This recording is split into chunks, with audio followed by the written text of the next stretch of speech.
Tribes பார்வையாளர்களுக்கு வணக்கம். இன்று நம்மோடு இணைந்திருக்கின்ற சிறப்பு விருந்தினர் இடதுசாரி செயல்பாட்டாளர் தோழர் நாதன் அவர்கள். வாருங்கள், அவரோடு உரையாடலாம். தோழர் வணக்கம். வணக்கம் தோழர். தோழர், ஜனநாயகன் திரைப்படம் லீக் ஆகியிருக்குது. முதல்ல ஒரு 5 நிமிடத்திற்கான காட்சிகள் வெளியானதா சொன்னாங்க.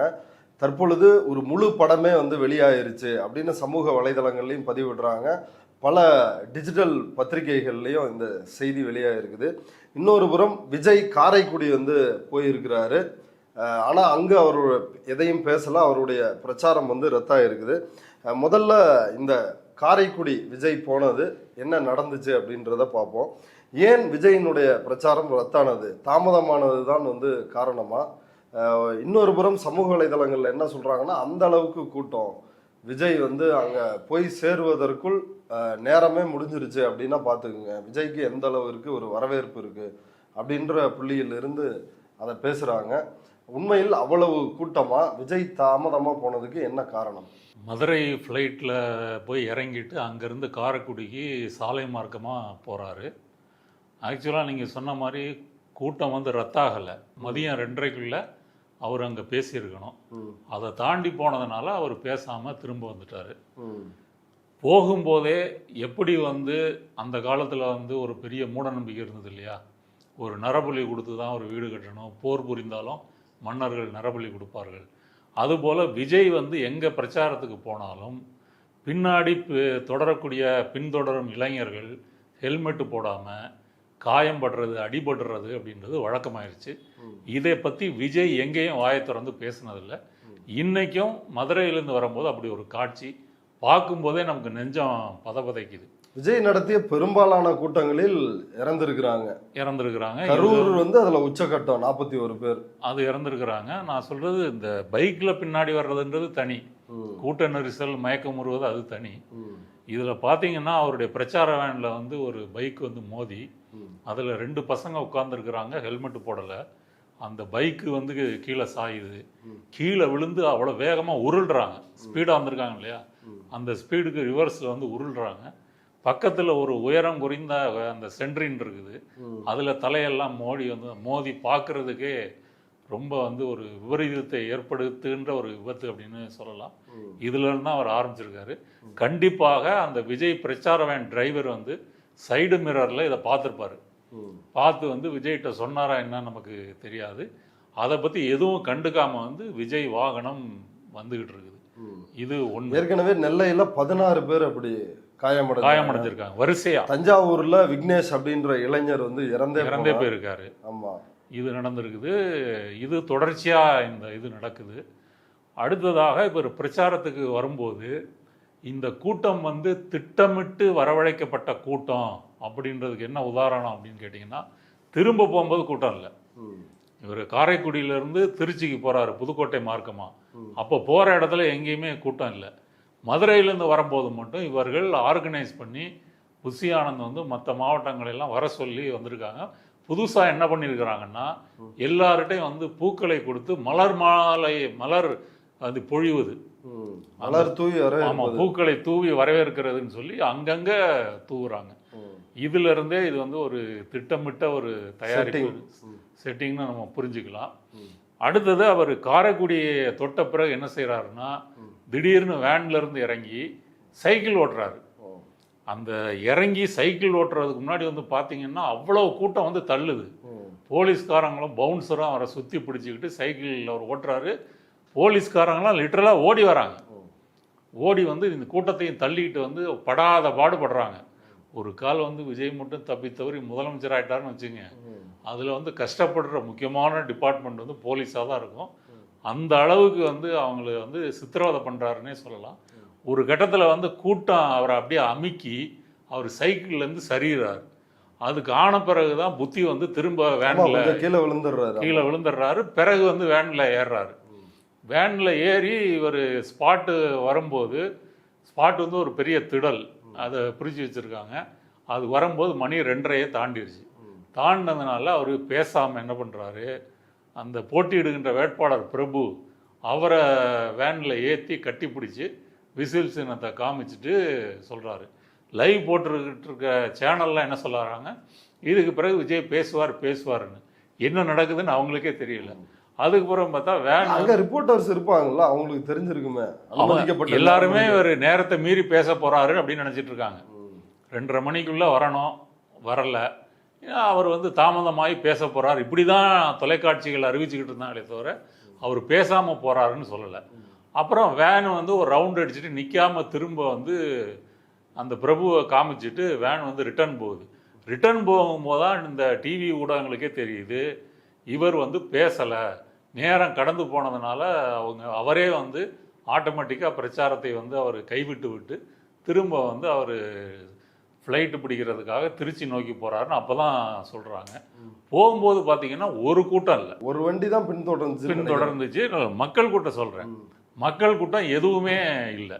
இவர் மதுரையிலேருந்து போகிறது எப்படி தெரிஞ்சிருக்குமோ அதே போல் காரைக்குடியில் பிரச்சாரத்தை முடித்து விட்டு புதுக்கோட்டை மார்க்கமாக திருச்சி வராருன்றதும் மக்களுக்கு தெரிஞ்சிருக்கும். அங்கெல்லாம் வரவேற்கிறதுக்கு ஆள் இல்லை. ஏன் அப்படின்னு சொன்னால் லைவ் அதோட கட் பண்ணிடுவாங்க. காரைக்குடியில் பேசுகிறாருல்ல, பேசிட்டு அந்த வேலு அந்த வெள்ளி இதெல்லாம் கொடுத்த பிறகு அதோட வந்து முடிச்சிருவாங்க, டெலிகாஸ்ட்டை முடிச்சிருவாங்க. அதுதான் இவங்களுடைய பிளான். அதனால் இது ஆர்கானிக்காக வந்த கூட்டம் இல்லை, இது செட்டப் செய்யப்பட்ட கூட்டம் என்பது உண்மை. இப்போ இன்றைக்கும் ஒரு 6 மணி நேரத்திற்கு மேலே மக்கள் ரசிகர்கள் விஜயை பார்ப்பதற்காக காத்திருந்திருக்கிறாங்களே. அதுலேயுமே வந்து புதிய தலைமுறை ரிப்போர்ட்டர் செய்தியின்படி சில பெண்கள் மயக்கம் அடைஞ்சிருக்காங்க. காலையிலிருந்து காத்திருக்கிறாங்க. சுட்டரிக்கக்கூடிய வெயில், இப்போ கோடை காலம் ஆரம்பித்து விட்டது. காரைக்குடியிலையும் வெயில் கடுமையாகத்தான் இருக்கும். அங்கே பெண்கள் மயங்கி விழுந்திருக்காங்க. அந்த கூட்டத்தை பார்க்கும்போது ஒரு சின்ன இடம் தான், சின்ன இடத்துல நெருக்கமாக தான் இருக்கிறாங்க. ஒரு 4 முனையும் வந்து இருக்கக்கூடிய ஒரு திடல். அது நடுவில் மட்டும் ஒரு இடம் எம்டியாக இருக்குது இவர் வந்து பேசுகிறதுக்காக. அப்போ என்ன வசதி ஏற்பாடு பண்ணியிருக்காங்க நம்ம பார்த்த வரைக்கும், அங்கே வந்து ஒரு கூரை இல்லை, நாற்காலி இல்லை தண்ணீர் கொடுக்குற தொண்டர்கள் கொடுக்குறாங்க அப்படின்னு பார்த்தா அந்த மாதிரியான நெல்லையில் அப்படி ஏற்பாடு இருந்துச்சு. ஒருவேளை இங்கே அப்படி ஒரு ஏற்பாடே இல்லாமல் இருந்தது, விஜய் வந்து எனக்கு அவ்வளோ கூட்டம், நான் லேட் ஆயிருச்சு, என்னால் வர்றதுக்கே அதனால தான் லேட் ஆயிடுச்சுன்னு அப்படி ஒரு தோற்றத்தை ஏற்படுத்துறது அதுவும் கூட இருக்கலாம். அதாவது ஒரு குறித்த நேரத்துக்கு மதுரையிலிருந்து காரைக்குடி வர முடியவில்லை, வழியெங்கும் மக்கள் வெள்ளம் அப்படின்ற முறையிலையும் இதை காமிக்கிறதுக்காக இது நடத்தியிருக்கலாம். இது ஒரு பிரச்சார உத்தியாகவும் கூட இருக்கலாம். வேணும்னே தாமதமாக வந்து பேசாமல் போகிறது இருக்கு இல்லையா, அப்படிதான் இன்னைக்கு காரைக்குடி நடந்திருக்கிறது. இதை பார்க்கும்போது இல்லை, ஏற்கனவே இப்படி தானே 41 உயிர்களை வந்து பலி வாங்கினார் விஜய். இப்படி தாமதமாக போய் மீண்டும் அவர் வந்து இதில் இருந்து எந்த ஒரு பாடத்தையும் கற்கலையா? பாடத்தை கற்கலைன்றதை விட அதை ரசிக்கிறாருங்க. அந்த மாதிரி கூட்டம் வந்து அவர் குய்யோ முய்யோன்னு கத்துறது, விசில் அடிக்கிறது, அதை பார்த்து, ஏன்னா அவர் தன்னை வந்து கடவுளாக கருதிக்கிறாரு. ஒரு கல்ட்டு ஃபிகர் வந்து மக்களை வந்து ஒரு ஆட்டு மந்தைகள் போல தான் பார்ப்பாரே தவிர அவங்கெல்லாம் ஒரு உயிருள்ள மனிதர்கள், நமக்காக வந்து தண்ணி இல்லாமல் காலையிலேருந்து நிற்கிறான், வெயிலில் காயிறான் அப்படின்னு கருதவே மாட்டார். அதை பற்றி கொஞ்சம் கூட அக்கறை இல்லை. இப்போ ஆதவர்ஜனா கூட இன்னைக்கு ஒரு பேட்டி கொடுக்கும்போது ஒன்று சொல்கிறாரு, கரூர் சம்பவத்திற்கு காரணம் வந்து திமுக தான் அப்படி இப்போவும் சொல்கிறாரு. அப்போ இந்த கயவாளிகள் 41 பேர் இறந்து போனதுக்கு ஒரு தார்மீக ரீதியாக இன்று வரை ஒரு வருத்தமோ மன்னிப்போ வந்து கேட்கவில்லை அப்படின்றத நம்ம பார்த்துருக்குறோம். இது விக்கிரவாண்டியில் ஆரம்பித்து இன்னைக்கு காரைக்குடி வரைக்கும் ஒவ்வொரு கூட்டத்திலையும் இதுதான் வந்து நடக்கிறது. இதை பற்றி எங்கேயும் வந்து விஜய் மேடையில் வந்து பேசலை, என்னை பின்தொடர்ந்து வராதிங்கன்னு சொல்லலை, அல்ல வண்டி ஓட்டுறவங்க ஹெல்மெட்டு போடுங்கன்னு சொல்லலை, அதே போல் தொண்டர்கள் இந்த மாதிரி ஏற்பாடு பண்ணுங்க அப்படின்றதை பற்றி அதை பற்றியும் பேசலை, பேசின மாதிரி நமக்கு தெரியலை. இவர் மக்கள் உயிர்களை பற்றி எந்த ஒரு கவலையும் இல்லாமல், ஒரு குற்ற உணர்வு இல்லாமல் இந்த பிரச்சாரத்தை பண்ணிட்டு இருக்காரு. இன்னும் தேர்தல் முடிகிறதுக்குள்ளே என்னென்ன நடக்க போதோ அப்படின்ற ஒரு பீதியில தான் நம்ம இருக்க வேண்டியிருக்கு. இப்போ அதே போல் திருச்சி வர்றாரு. திருச்சி வந்து அங்கே பத்திரிகையாளர்களோடு அவர்களுடைய பவுன்சர்ஸ் ஏற்கனவே அவர் அஃபிடேவிட்ல இருந்து மறைச்சாரு அப்படின்றது என்ன வழக்குனா மதுரையில் பதிவான வழக்கு. அவரை பார்க்க அந்த ரசிகர் ரேம்பாக் விஜய் அந்த மாநாட்டில் நடக்கும் பொழுது ரசிகர் முயற்சி பண்ணுறாரு, அவரை வந்து பவுன்சர்ஸ் அடித்து தூக்கி வீசுகிற அந்த காட்சி, அந்த புகாரின் அடிப்படையில் அவர் மீது வழக்கு பதிவு செய்யப்பட்டிருக்குது. இன்னைக்கும் பவுன்சர்கள் வந்து செய்தியாளர்களிடம் ஒரு தள்ளுமுள்ளுல வந்து ஈடுபட்டு இருக்கிறாங்க.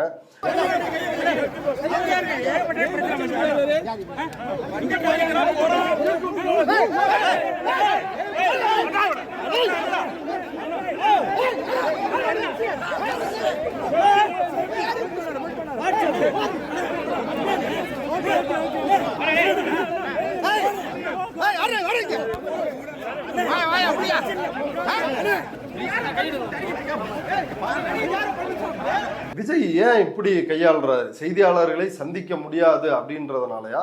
எதனால் பவுன்சர்கள் இப்படி மிக மோசமா ஏர்போர்ட்ல நடந்துக்கிறதுக்கான காரணம் என்ன? நம்ம கரூர் சம்பவம் நடந்த பிறகே இவர் ஏர்போர்ட்டுக்கு வராரு, நிருபர்கள் கேட்குறாங்க, செய்தியாளர்கள் கேட்குறாங்க, 31 பேர் இறந்து போயிட்டாங்க, அதை பற்றி என்ன நினைக்கிறீங்க அப்படின்னு. எதுவும் கேட்காத மாதிரி அப்படியே ஒரு எருமை மாடு போகிற மாதிரி தான் அவர் நடந்து போகிறாரு. செய்தியாளர்களை அவர் சந்திப்பதை தவிர்க்கிறார் அப்படின்றத விட அவங்க செய்தியாளர்களே கண்ணுக்கு வந்து தெரியக்கூடாது. ஏன்னா அவங்க கேட்குற அந்த கேள்விகள் ஏதாவது வந்து நம்ம ஒரு பிரச்சனையை ஏற்படுத்திடுமோ அப்படின்ற முறையில் இவர் ஆரம்பம் தொட்டே இவர் வந்து செய்தியாளர்கள் சந்திக்கிற ஒரு யோசனையோ திட்டமோ வந்து தாவேக்காட்ட வந்து இல்லை. விஜய் வந்து தயாரிக்கப்பட்ட உரையை ரிஹர்சல் செய்து தான் படிக்கக்கூடியவர், அதுதான் வழக்கம். நீங்கள் அதிலிருந்து அதுக்கே வந்து 2-3 நாள் ஒரு ப்ராக்டிஸ் பண்ண வேண்டியிருக்கு. அந்த ஸ்கிரிப்டில் ஒரு சின்ன மாற்றம் வந்துட்டு அவரால் பேச முடியாது. இது அவருடைய நிலைமை. இப்போ எலெக்ஷனுக்காக வந்து ஒரு 2-3 நாளைக்கு ஒரு பிரச்சாரம் பண்ண வேண்டியிருக்கு. இதுவே அவருக்கு பெரிய அவஸ்தையாக இருக்குது. அதனால் அந்த உரையை வந்து அப்படியே ஒரு பேசிக்கிட்டே இருக்கிறாரு. அடுத்தது வந்து தாவேக்காக ஓட்டு போடுங்கள், எனக்கு ஒரு வாய்ப்பு கொடுங்கள், அதை கூட பார்த்துட்டு படிச்சுட்டு தான் அதை வச்சுட்டு வந்து இப்படி கையை கூப்பி வணக்கம் சொல்லி வாக்கு கேட்குறாரு. இப்படிப்பட்ட ஒரு நிலைமையில் இருக்கக்கூடிய விஜய் வந்து செய்தியாளர்களை எப்படி சந்திக்க முடியும்? இதில் வந்து அருண்ராஜ் என்ன சொல்கிறாரு, எங்கள் தாவேக்கால வந்து நாங்கள் ரெடி, ஒரு திமுக மாவட்ட செயலாளர் அனுப்பு, வாதத்துக்கு ரெடி அப்படின்னு வந்து சொல்கிறாரு. இப்போ ஆதவர்ஜனாவும் அதான் சொல்கிறாரு, ஒரே மேடை போடுவோம், எங்கள் தலைவர் வருவார், ஸ்டாலின் வருவாரா அப்படின்றாரு. இப்போ நம்ம விஜயை கூப்பிடுவோம், போட்டிக்கு வந்து நம்ம சிவாஜி கிருஷ்ணமூர்த்தியை கூப்பிடுவோம், சிவாஜி கிருஷ்ணமூர்த்தியோட விஜய் விவாதிப்பதற்கு தயாரா அப்படின்னு கேட்டால், விஜய் வந்து சிவாஜி கிருஷ்ணமூர்த்தி மட்டுமல்ல, ஒரு இன்டர்ன்ஷிப்பில் வந்து பத்திரிகையில் சேர்ந்திருக்கிற ஒரு பத்திரிகை துறையை கற்றுக்கொள்ளக்கூடிய மாணவனை கூட சந்திப்பதற்கு அவர் தயாராக இல்லை. ஏற்கனவே என்டிடிவி, இந்தியா டுடே இவங்கெல்லாம் சந்தித்தது அவரை போய் பார்த்த அனுபவத்தை அவங்க பொதுவெளியில் சொன்னாங்களே தவிர நேரடியாக அவரை வந்து இன்டர்வியூவோ இதுவோ எடுக்க முடியாது. அதனால் பத்திரிகையாளர்கள்னால் பவுன்சர்கிட்ட ஸ்பெஷலாக கவனிக்கணும், அவங்கள கொஞ்சம் கூட பக்கத்தில் வரவிடக்கூடாது அப்படின்னு ஒரு இன்ஸ்ட்ரக்ஷனே தாவேக்கா வந்து போட்டிருக்கிறதுக்கு வாய்ப்பு இருக்குது. அதனால தான் பவுன்சர்கள் இந்த என்ன சொல்கிறது, பத்திரிகையாளர்கள் இப்போ தள்ளுமுள்ளு செய்கிறது, அடித்து விளக்குறதெல்லாம் வந்து செய்யக்கூடாது. அவர் கூட்டம் இப்போ பத்திரிகையாளர்கள் வந்து ரசிகர்கள் கிடையாதுல்ல, அவங்க விஜய் அப்படியே சூழ்ந்து வந்து அவரை தொட்டெல்லாம் இது பண்ண போகிறதில்ல. அவங்க கேள்வி கேட்குறது தான் கேட்குறாங்க. இல்லைங்க கேள்வி கேட்க வேணாம் அப்படின்னு சொல்லணுமே தவிர இப்படி பத்திரிகையாளர்களே அநாகரிகமாக நடத்துவதற்கு பவுன்சர்களுக்கு உரிமை இல்லை. ஆனால் விஜய்க்கு வேற வழி இல்லைன்னு அதை தெரிஞ்சே செய்கிறாரு. ஜனநாயகன் திரைப்படம், அந்த திரைப்படம் வந்து வினோத் இயக்கத்தில் வந்து உருவான ஒரு படம். பெரிய ஒரு எதிர்பார்ப்பை இந்த படம் வந்து ஒரு மிகப்பெரிய புரட்சியை ஏற்படுத்த போகுது அப்படின்லாம் வந்து பில்டப் பண்ணாங்க. நெல்லையில் பேசிய விஜய் வந்து சொன்னார், ஜனநாயகனை முடக்கி பார்த்தாங்க, இந்த பையன் டிஸ்டர்ப் ஆயிடுவானான்னு, ஆனால் அது எடுபடலை, ஜனநாயகனை யார் முடக்குனாங்கன்னு உங்களுக்கே தெரியும் அப்படின்னு சொல்லி பேசினார். இன்றைக்கு முடக்கப்பட்ட ஜனநாயகன் வெளியாகி இருக்கிறது. ஏதோ 5 நிமிஷம்னாங்க, ஆனால் முழு திரைப்படமும் வெளியாகி இருக்குது அப்படின்னு சொல்லி சட்டவிரோதமாக வெளியாகிருக்கு அப்படின்னு சொல்கிறாங்க. அந்த படத்தினுடைய தயாரிப்பு நிறுவனம் KVN ப்ரொடக்ஷன், அவங்க வந்து இது நாங்கள் புகார் கொடுத்துருக்குறோம், யாராவது இந்த காட்சிகளை பார்த்தாலோ சமூக வலைதளங்களில் பதிவிட்டாலோ பயன்படுத்தினாலோ கடுமையான நடவடிக்கை எடுக்கப்படும் அப்படின்னு எச்சரிக்கை விடுத்திருக்கிறாங்க. சிவகார்த்திகேயன், நடிகர் சூர்யா, பலரும் வந்து இதற்கு, இந்த படம் லீக் ஆனதுக்கு கண்டனம் தெரிவிச்சிருக்கிறாங்க.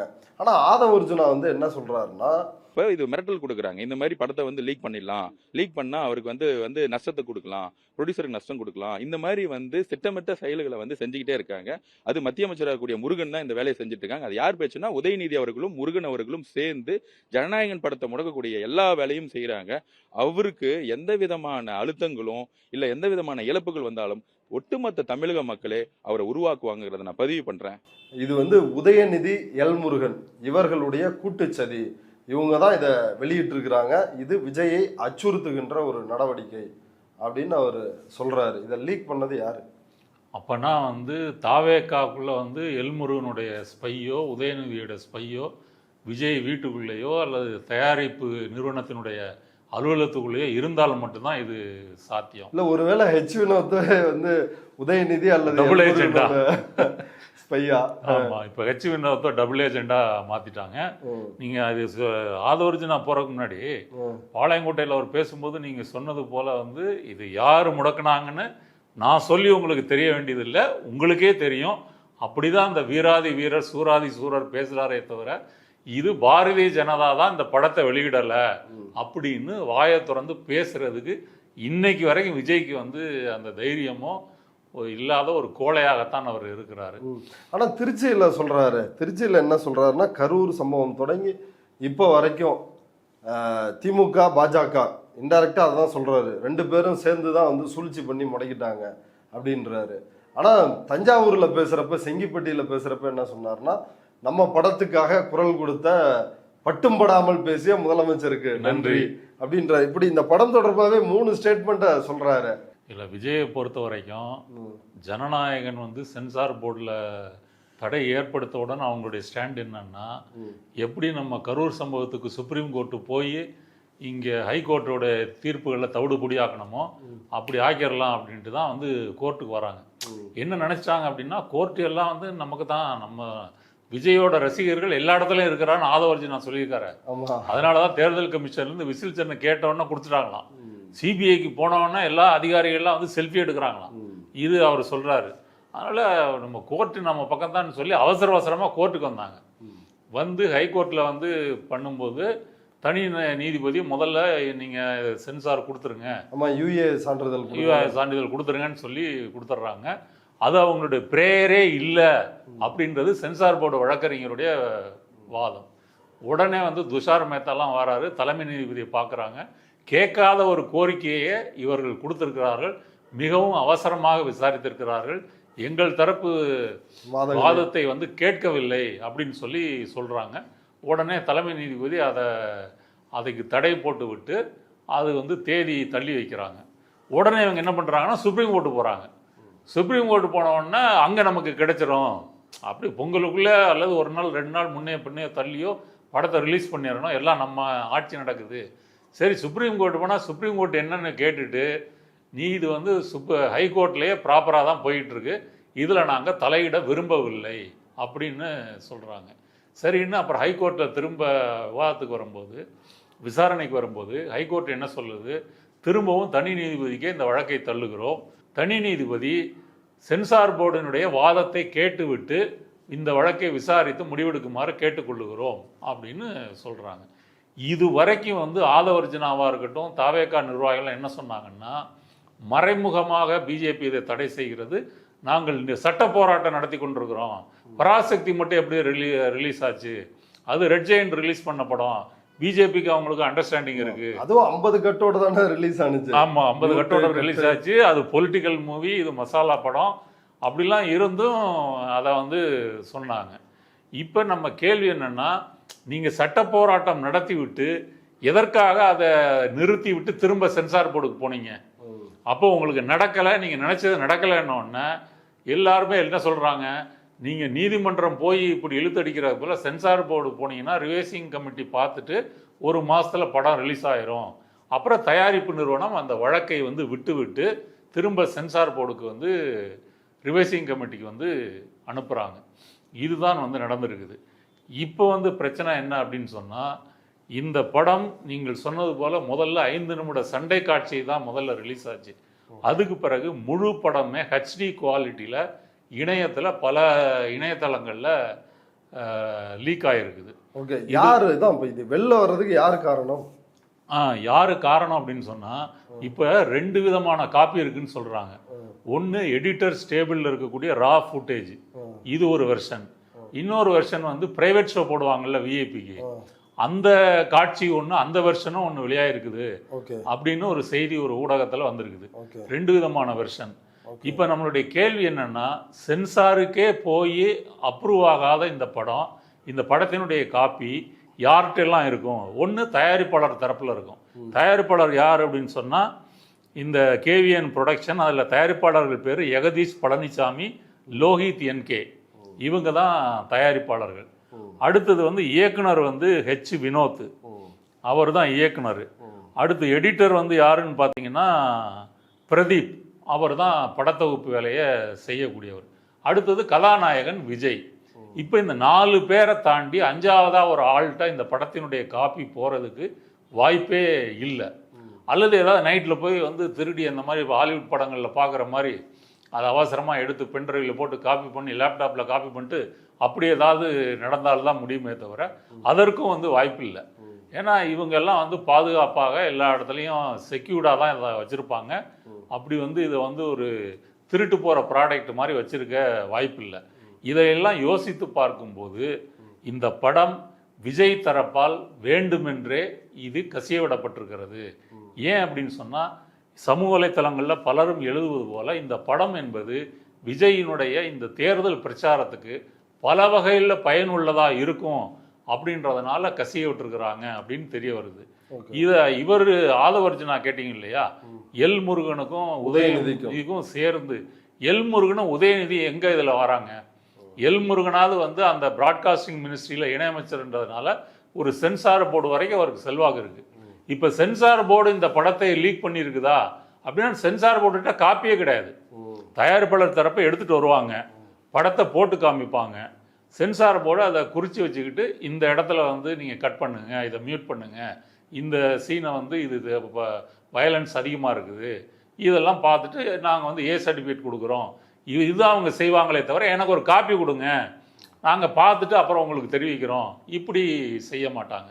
அதனால் சென்சார் போர்டு மூலமாக இது வந்து கசிவதற்கு வாய்ப்பே இல்லை.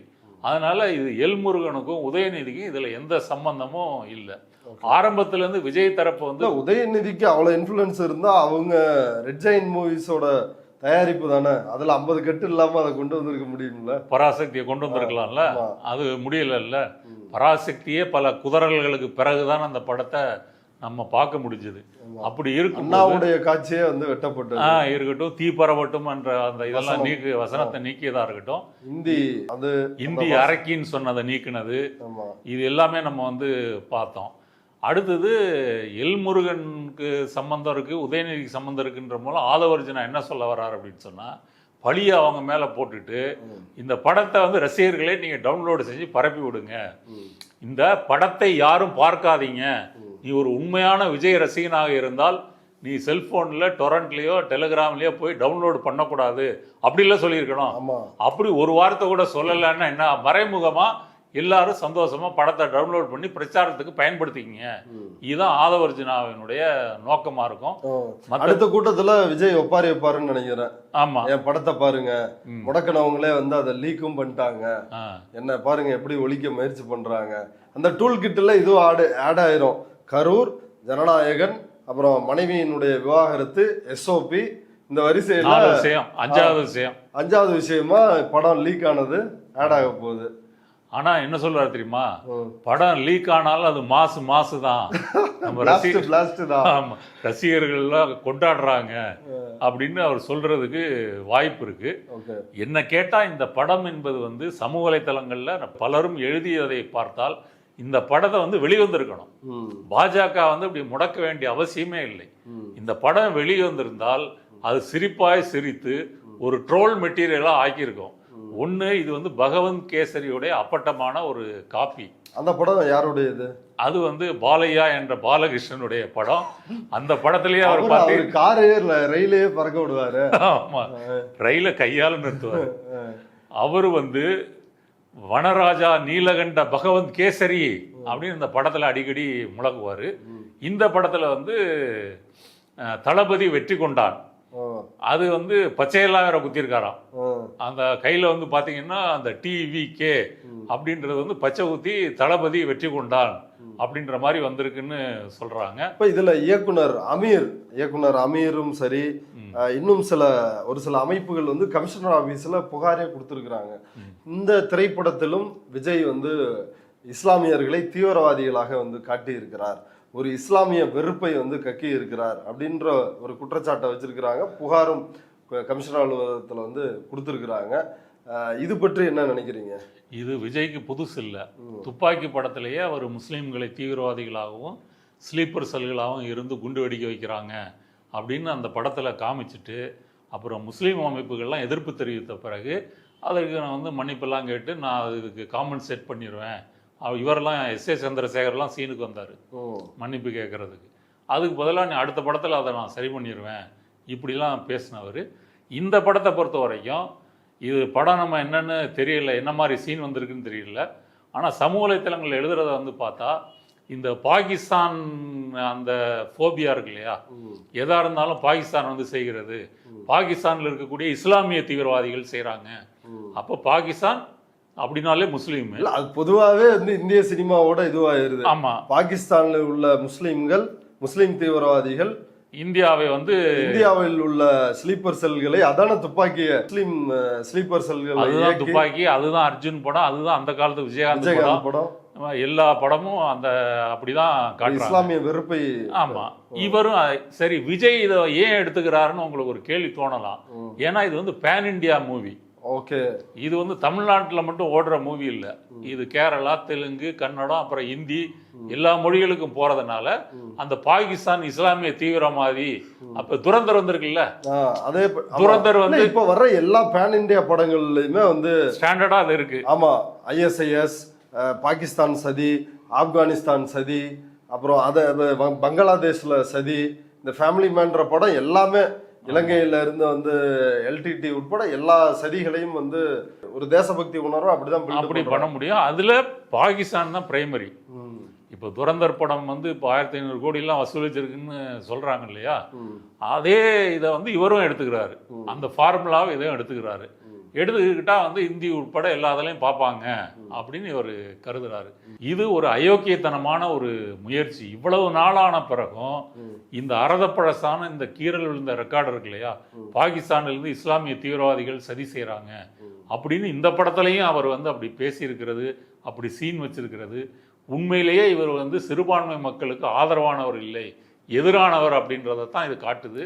நிறைய போஸ்ட் வந்து எழுதியிருக்கிறாங்க, குண்டு தயாரிக்கிறது வந்து முஸ்லீம்கள், குண்டு வைக்கிறது முஸ்லீம்கள், அப்படியான காட்சிகள்லாம் வந்து இதுல வந்து இடம்பெற்றிருக்குது அப்படின்னு எழுதியிருக்காங்க. அதான் நீங்க சொல்றது போல அந்த காட்சிகள் பாகிஸ்தான் தீவிரவாதின்னு இருக்குது. ஆனா படமுடியில வந்து சமூக வலைத்தளங்கள்ல என்ன எழுதுறாங்கன்னா, தமிழ்நாடு இந்த மாதிரி வந்து மத பிரிவினைகளுக்கெல்லாம் அப்பாற்பட்டது அப்படின்னு மாதிரி கொண்டு வந்து முடிச்சிட்டாரு. ஆனால் எப்படி முடிச்சிருக்கிறான்றது பிரச்சனை இல்லை, எங்க இருந்து அவர் தீவிரவாதத்தை ஆரம்பிச்சிருக்கிறாரு அப்படின்றதான் முக்கியம்.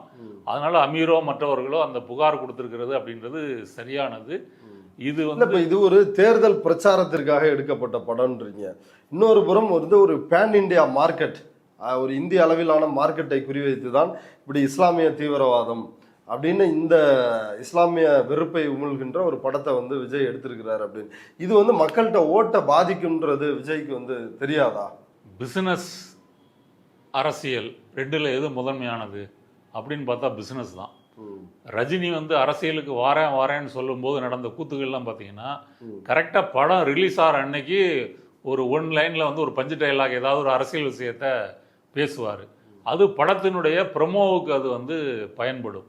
அதே போலத்தான் விஜயை பொறுத்த வரைக்கும் இந்த ஜனநாயகன் படம் பெரிய ஹிட் ஆகணும் அப்படின்றதான் அவருடைய முதன்மை நோக்கம். அதனுடைய பிஸ்னஸ் வந்து பாதிக்கப்படக்கூடாது. ரெண்டாவது, நீங்கள் ஆரம்பத்திலேருந்து விஜயனுடைய பிரச்சாரத்தை பார்த்தீங்கன்னா, இந்த சிறுபான்மைன்னு பேசுறது, பெரும்பான்மைன்னு பேசுறது, சாதி மதம் மொழி இப்படிலாம் வந்து பேசுறது, இந்த பிரிவினையெல்லாம் பண்ணி மக்களை நாசம் பண்ணிட்டாங்க அப்படின்னு சொல்லி மொழியாலும் மதத்தாலும் இனத்தாலும் பண்பாட்டாலும் நடக்கின்ற ஒடுக்குமுறையை சமப்படுத்துவதற்குல்ல. இந்தியாவில் வந்து பெரும்பான்மை சிறுபான்மை அப்படின்னு கட்சிகள் அரசியல் பேசி தான் இதை கொண்டு வந்தாங்களா, இல்லை RSS BJP என்ற ஒரு மிகப்பெரிய சக்தி இந்துத்துவா அப்படின்ற இந்துக்கள் பெரும்பான்மை என்ற அடிப்படையை வைத்துக்கொண்டு ஒரு மதவெறியை உருவாக்கி முஸ்லீம்களை வந்து 2ஆம் தர குடிமக்களாக மாற்றியிருக்கிறார்களா இல்லையா? இது வந்து உண்மையில் அப்படித்தானே படம் எடுக்கணும். ஆஜ்மீர் தர்கா குண்டுவெடிப்பாக இருந்தாலும் சரி, கோத்ரா ரயில் எரிப்பு, அதற்கு பின்பு நடந்த கலவரம், பாபர் மசூதி இடிப்பாக இருந்தாலும் எல்லாவற்றையும் பண்ணது இந்த சங் பரிவார் தீவிரவாதிகள் தானே. ஆமா, இன்னைக்கு தீவிரவாதிகளா காட்டி அவங்க பண்ற சதியை தானே எடுக்கணும். பாதிக்கப்படுற இஸ்லாமியர்களையே வந்து குற்றவாளிகளாக விஜயும் திரும்ப காட்டுவது குற்றவாளிகளா மட்டும் இல்லைங்க. அதாவது இந்தியாவில் இருக்கிற இந்த மத சண்டை அப்படின்றது வந்து வெளிநாட்டு சதியாம். இது வந்து ஆரம்பத்திலே இதை பத்தி பேசியிருக்காங்க. இந்த டீசர் வந்த போதே சொன்னாங்க, வெளிநாட்டு சதி அப்படின்றது மூலமாக இங்கே வந்து ஆர்எஸ்எஸ் வந்து ஒரு ஹிட்லர் போல ஒரு பாசிசத்தை இங்கே வந்து கொண்டு வந்திருக்குது, அது உள்நாட்டில் தோன்றி வளர்ந்த பாசிசம் என்பதை மறுத்துவிட்டு இது ஏதோ வெளிநாட்டு சதின்னு சொல்றது இருக்குல்ல, அது ஒன்று. ரெண்டாவது, இந்த பிரிவினைகள் எல்லாம் வந்து அரசியல்வாதிகள் தான் செய்கிறார்கள், மக்களை பொறுத்த வரைக்கும் ஒன்றா தான் இருக்கிறாங்க. ஒன்றா இருந்தாங்கன்னா குஜராத் கலவரத்தில் ஒரு ஹிந்து வந்து பக்கத்து வீட்டில் இருக்கிற முஸ்லீம் அடித்து கொலை செய்யப்படுவதை ஏன் மௌனமாக வேடிக்கை பார்த்தாரு? அப்போ அந்த குஜராத் மாடலை தானே நீங்கள் இந்துத்துவத்தின் பரிசோதனை சாலைன்னு சொல்லி இந்தியா முழுக்க கொண்டு வர்றதுக்கு ட்ரை பண்ணீங்க. சங் பரிவார் நடத்துகின்ற ஒவ்வொரு கலவரங்களிலும் இஸ்லாமிய பெண்கள் அவங்க வந்து கர்ப்பிணிகளாக இருந்தாலும் சரி, எல்லா ஏஜ் குரூப்லேயும் இருக்கிற பெண்கள் வந்து பாலியல் ரீதியாக வன்புணர்வுக்கு உள்ளாக்கப்பட்டு கொல்லப்படுவது வரை அவ்வளவு கொடூரங்கள் வந்து நடந்திருக்கு. பில்கிஸ் பானுல குற்றவாளிகள் வந்து ஜெயிலுக்கு போய் விடுதலை செய்யப்பட்டு ஸ்வீட்லாம் வச்சு கொண்டாடின காட்சியை நம்ம பார்ப்போம். ஐயர்கள் ரொம்ப நல்லவங்க, பிராமின்ஸ் அப்படின்னு அந்த காட்சியை பார்த்துருக்குறோம். இன்னைக்கு வந்து வட இந்தியாவில் இஸ்ரேல் எப்படி பாலஸ்தீனியர்கள் வீடுகளை புல்டோசர் கொண்டு இடிக்குதோ, இங்கே வட இந்தியாவில் முஸ்லீம்களின் வீடுகளை பிஜேபி அரசினுடைய புல்டோசர்கள் இடிச்சுக்கிட்டு இருக்குது. இப்படி இருக்கும்போது இந்த பெரும்பான்மையின் பேரில் நடத்தப்படுகின்ற இந்த ஒடுக்குமுறையை அவங்க அதான் பயங்கரவாதி தீவிரவாதின்னு காட்டாம எல்லாத்துலேயும் கலவரம் பண்ணுறான், எல்லாத்துலேயும் வந்து மதவெறி இருக்குது அப்படின்னு சமப்படுத்துறது இருக்குல்ல, இது வந்து ஒரு அரசியலற்ற ஒரு முட்டாள்தனமான ஒரு பார்வைன்னு சொல்லலாம். அதையும் வந்து விஜய் தன்னுடைய கூட்டங்களில் பேசுறது மூலமாகவும் சொல்லியிருக்கிறாரு. இந்த படத்திலையும் அவர் அப்படி வைத்திருக்கிறதாக சமூக வலைத்தளங்களில் எழுதுகிறாங்க. அடுத்ததாக தமிழ்நாட்டில் இன்னைக்கு திமுக ஆண்டுகிட்டு இருக்குது, அதிமுக எதிர்கட்சின்னா ஆளுங்கட்சி எதிர்கட்சியை குறிவைத்து பல வசனங்கள் இடம்பெற்றிருக்கிறதா ஒன் இண்டியா தமிழே எழுதியிருக்கிறாங்க. இப்போ இதில் இன்னும் சிலர் வந்து என்ன எழுதுறாங்க அப்படின்னா, ஜெகதீஷ் பழனிசாமியினுடைய அந்த பிஆர் நிறுவனம் அவர் விஜயினுடைய பினாமி அப்படின்னு வந்து சொல்கிறாங்க. அவர் தான் அதில் இந்த படத்தினுடைய ஒரு ப்ரொடியூசரும். அவர் ஒரு விஷயத்தை வந்து ப்ரமோட் பண்ணுறது, அதை வந்து பிரபலப்படுத்துவது, இப்படியான வேலையை செய்வது தான் அந்த ரூட் நிறுவனத்தினுடைய வேலை. இப்போ அவங்க தான் வந்து இதை செஞ்சிருக்கலாம் அப்படின்ற ஒரு குற்றச்சாட்டும் வைக்கப்படுது. நிறைய வாய்ப்பு இருக்கு. ரூட்டை பொறுத்த வரைக்கும் விஜயினுடைய அந்த கல்ட்டு ஃபிகர், அந்த பிம்பத்தை வந்து கொண்டு போவதற்கு பலவிதமான முயற்சிகள் செய்கிறாங்க. சோஷியல் மீடியா இன்ஃப்ளூயன்சர்ஸ் வந்து விலைக்கு வாங்குறதா இருக்கட்டும், அதுலேயே ஒரு ஆடியோலாம் லீக் ஆச்சு இல்லையா? ஆமாம், ஏற்கனவே பின்னாடி ஜனநாயகன் ப்ரமோஷனுக்கெலாம் நாங்கள் வந்து உங்களை காண்டாக்ட் பண்ணுவோம், ஹெவி அமௌண்ட் கொடுப்போம். அவர்கள் ஆரம்பத்திலேருந்தே விஜயை வந்து அப்படி கொண்டு போவதற்கு வேலை செஞ்சிட்டு இருக்கிற நிறுவனம். இப்போது படம் முடக்கப்பட்டுள்ள நிலையில் அவரே ஜெகதீஷே வந்து இதனுடைய ஒரு ப்ரொடியூசராக இருக்கும் பொழுது அவரையும் இந்த திட்டமிட்டு லீக் பண்ணியிருப்பதுக்கான நிறைய வாய்ப்பு இருக்குது. இப்போ இது தேர்தலில் விஜய்க்கு ஏதாவது உதவுமா இந்த லீக் பண்ண விஷயம்? ஆனால் அந்த அவரே தயாரிப்பு நிறுவனம் வந்து இப்போ போலீஸில் புகார் கொடுத்ததில் என்ன சொல்லியிருக்குன்னா, இதை வந்து சமூக வலைத்தளங்கள் மூலமாக வாட்ஸ்அப்பு, ஃபேஸ்புக்கு, டெலிகிராமு, டொரண்ட் மூலமாக பகிர்வதோ டவுன்லோட் பண்ணுவதோ பார்ப்பதோ குற்றம் அப்படின்றதே அவங்க புகார் கொடுத்துருக்குறாங்க. அதையும் நம்ம இங்கே பதிவு பண்ணிக்குவோம். ஆனால் விஜயோ இப்போ ஆதவ அர்ஜுனாவோ இதை பார்க்கக்கூடாது அப்படின்னு அவங்க சொல்லல. கார்த்திகேயன் சொல்லிட்டாரு, சூர்யா சொல்லிட்டாரு. இப்போ இவங்க படம் வர்றப்பெல்லாம் விஜய் ரசிகர்களும் இந்த பிஆர் நிறுவனமும் போய் எப்படி அட்டாக் பண்ணுது அப்படின்றத எல்லாரும் பார்த்துட்டு தான் இருக்கிறாங்க. ஆனால் இவர்கள் சொல்லாதப்பயே இவங்க தான் எங்க அப்பா குதிரைக்குள்ள இல்லைன்ற மாதிரி காட்டுவதற்கு எல்லா முகாந்திரமும் அதில் இருக்கு. ஒருத்தர் இந்த படத்தை யாரும் பார்க்கக்கூடாதுன்னு வந்து சொல்லலை. படம் வந்துருச்சு, வெளியே வந்துருச்சு, எல்லாரும் பார்க்குறாங்க. இதுக்கு திமுக சரி, பிஜேபி சரி, இப்படி தான் இதை கொண்டு போகிறாங்களே தவிர, நீங்கள் சொன்னது போல் தயாரிப்பாளர் தரப்பு அந்த ஜெகதீஷ் மூலமாக கூட இது வெளியாகிருக்கலாம். இதனால தேர்தலில் அவங்களுக்கு என்ன ஆதாயம் அப்படின்னு கேட்டிங்கன்னா, ஒரு ஆதாயம் இல்லை. ஏன் அப்படின்னா, படத்தை நான் பார்த்துட்டேன் அப்படின்னு சொல்லி நீங்க எதுவும் ஷேர் பண்ண முடியாது. ஒரு காட்சியவோ ஒரு புரட்சி நடத்த முடியாதா? முடியாத. படத்துல இந்த டயலாக் இருக்கு அப்படின்னா அந்த சீனை மட்டும் காமிக்கணும், அந்த கிளிப்பு மட்டும் போடணும்னா அது பண்ண முடியாது.